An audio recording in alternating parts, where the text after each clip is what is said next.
দেখতে পাচ্ছি সেনাবাহিনীর সদস্য যারা রয়েছে তারা এখানে অবস্থান করছে এবং আরেক পাশে ব্যবসায়ীদের লক্ষ্য করছি। তারা যেমনটি জানিয়েছেন যে আজকে তাদের উপর যে হামলা করা হয়েছে এতে করে তাদের মধ্যে বেশ কয়েকজন আহত হয়েছে এবং তাদেরকে তারা হাসপাতালে নিয়ে গিয়েছে এবং আমরা এই মুহূর্তে যেমনটি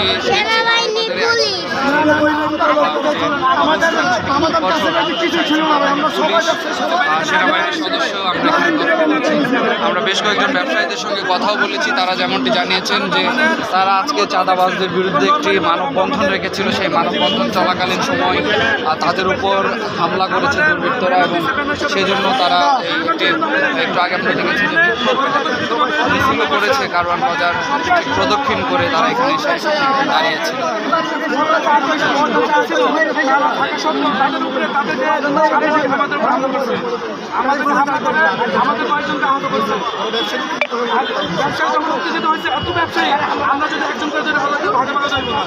আমরা তারপরে হাত তুলি নাই, হাতে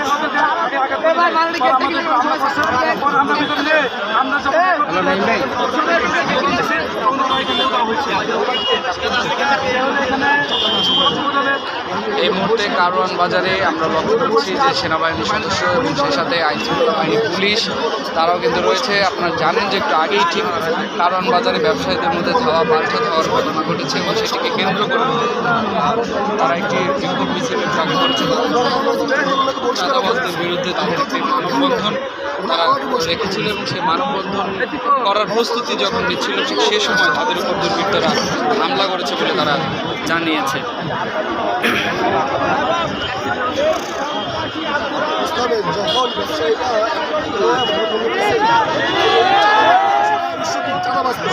ব্যবসায়ীরা যদি চাঁদাবাজিটা বন্ধ হয়ে যাবে, চাঁদা বন্ধ হয়ে যাবে, চাঁদাবাজি যাতে বন্ধ না হয় বন্ধ না হয় ব্যবসা থেকে ভয়ভীতি দেখানোর জন্য হামলা করে।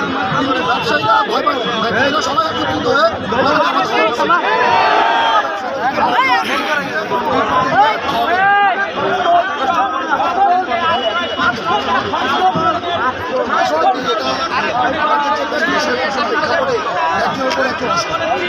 বর্তমান